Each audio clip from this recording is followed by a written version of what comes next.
Hello and welcome to Lapping Analytics. My name is Jimmy Lapping. I'm a psychologist and statistician with an interest in a range of topics that I regularly talk about on this channel. One of the topics that I talk about often here is that of methods for data analysis, be it for qualitative, quantitative, or mixed methods data.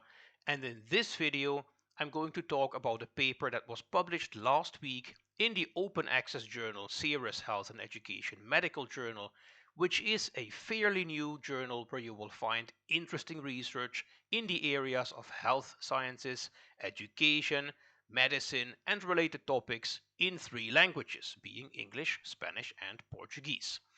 So I wrote this article in English and in Spanish on a non-parametric statistical procedure that I baptized the generalized relative effect, and in a minute it will become clear why it has that name. In essence, the generalized relative effect provides point and interval estimates for the relative difference between two samples, which in the article I call the treatment and control sample or treatment and control condition. Although a variety of statistics are available to researchers for two-sample comparisons, they are all based on assumptions, some of which are more important than others. If you had at least a few lectures in statistics as part of your studies, for example, you will have heard of the two samples t-test. Well, that t-test requires a quantitative outcome variable, and even then it cannot be used for just any kind of distribution.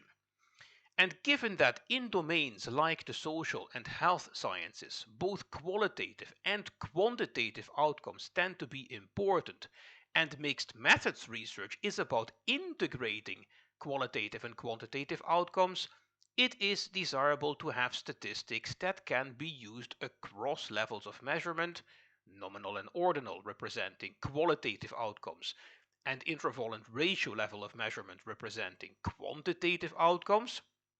And when dealing with ordinal or quantitative outcomes, manage to account for order information in an appropriate manner. In addition, such statistics should provide valid outcomes regardless of whether samples under comparison are of equal or unequal size. And since research never really occurs in a vacuum, it is also important to be able to account for so-called prior information, which is basically knowledge from theory and previous research. Now, in some domains, people have been using the percentage of all non-overlapping data, or PAND, for two-sample comparisons, especially where sample sizes are fairly small. In essence, this statistic addresses the question: what is the minimum number of data points that would need to be removed in order to achieve perfect non-overlap? The PAND measure has existed for about 2 decades already, and I developed a Bayesian variant of it some years ago called the PAND-B statistic, which uses a prior distribution to account for knowledge from theory and previous research. Now, although PAND and its Bayesian counterpart PAND-B can be applied to all levels of measurement, nominal, ordinal, interval, and ratio, and it can account for knowledge from theory and previous research, it does not fully account for order information in ordinal or quantitative outcomes, and, as I demonstrate in the article that got published last week, it provides strange estimates when sample sizes are unequal. More precisely, when sample sizes are unequal, PAND and PAND-B tend to exaggerate this difference between samples, making it look bigger than it actually is. Now, there is another non-parametric statistic, which I have also mentioned on my channel in a few videos, that is called the relative effect, hence here abbreviated RE, which is one of the outcomes of Brunner-Munzel's test. Brunner-Munzel's test has been identified as a better alternative to the widely used Mann-Whitney U test, And as I show in the article that got published last week, it adequately accounts for order information in ordinal and quantitative outcomes, regardless of whether sample sizes are equal or unequal. However, there is no straightforward way to apply it to nominal outcomes, and it does not account for prior information. So this is where the generalized relative effect, hence here abbreviated GRE, comes in. It unites the advantages of band B and Brunner-Munzel's relative effect and avoids their limitations on these four key features. Although in the article in which I officially introduced the generalized relative effect, I apply it to a comparison of two groups of people on an outcome of interest, I have been quietly using this approach, for example, to analyze recent performance of soccer teams and estimate winning probabilities in an upcoming match, such as the Conference League final between Betis and Chelsea, which is scheduled for tomorrow, 28th of May.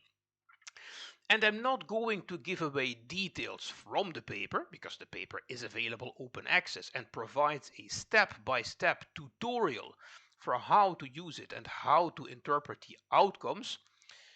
But I will provide a few nice visuals which are not in the article but may facilitate reading the article. So this is the main example that I use in the article to introduce the generalized relative effect and show in what ways it offers somewhat of an improvement compared to band B and Brunner-Munzel relative effect. These are two samples of clearly unequal size on an ordinal outcome variable.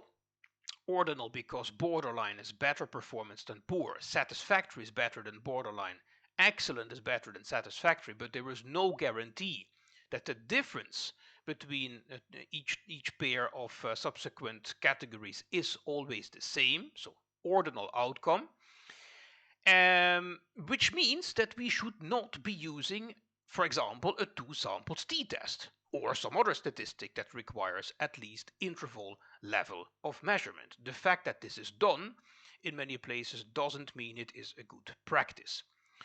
To make a long story short and not share details that you can find in the paper itself, the generalized relative effect has its name because in essence it follows the computational procedure of Brunner-Munzel's relative effect, at least for ordinal and quantitative outcomes, which is where Brunner-Munzel's test applies, and it adds a prior distribution. For nominal variables, it slightly alters the computational procedure and also uses a prior distribution, again to account for knowledge from theory or previous research. In essence, you can visualize the computational procedure as a matrix in which every observation in one sample is compared to every observation in the other sample, which in the case of a treatment and control condition comes down to finding all pairwise comparisons of an observation in the treatment condition and an observation in the control condition. We can then calculate the number of ranks difference for each pair and visualize that difference in a distribution like this one. On the left, in red, you see all pairwise comparisons that indicate a better performance rating in the control condition and hence are in favor of the control condition. Whereas on the right, in blue, we find all pairwise comparisons that indicate a better performance rating in the treatment condition and hence are in favor of the treatment condition. And the gray bar represents all pairwise comparisons that result in a draw or a tie, because each of those comparisons yielded the same rating for both conditions. Of course, this kind of charts only work when the outcome is at least ordinal. But for nominal outcomes, the generalized relative effect also offers a solution. If the outcome is at least ordinal, which is the case for the example at hand, the draws or ties are equally distributed over the two conditions, meaning half in favor of the control and half in favor of the treatment condition. We then rescale the obtained comparison frequencies for both conditions to the original sample size, add a binomial prior distribution, which in the absence of prior information is a uniform 1-1 distribution, see the article for more details, and we obtain a point estimate and a Bayesian credible interval. However, if the outcome is nominal, coding differences as in favor of a specific condition is arbitrary. After all, nominal outcomes are about distinguishable categories that cannot be ranked in terms of better or worse or in terms of higher or lower. So what we do here, instead of dividing the ties over both conditions, is to merge all differences in favor of either condition in one purple basket, basically comparing all comparisons in which the conditions are the same versus all comparisons in which the conditions are different. We then rescale the obtained comparison frequencies for both categories to the original sample size, and then we add a binomial prior distribution, which again, in the absence of prior information, is a uniform 1-1 distribution. Again, see the article for more details, and we obtain a point estimate and a Bayesian credible interval.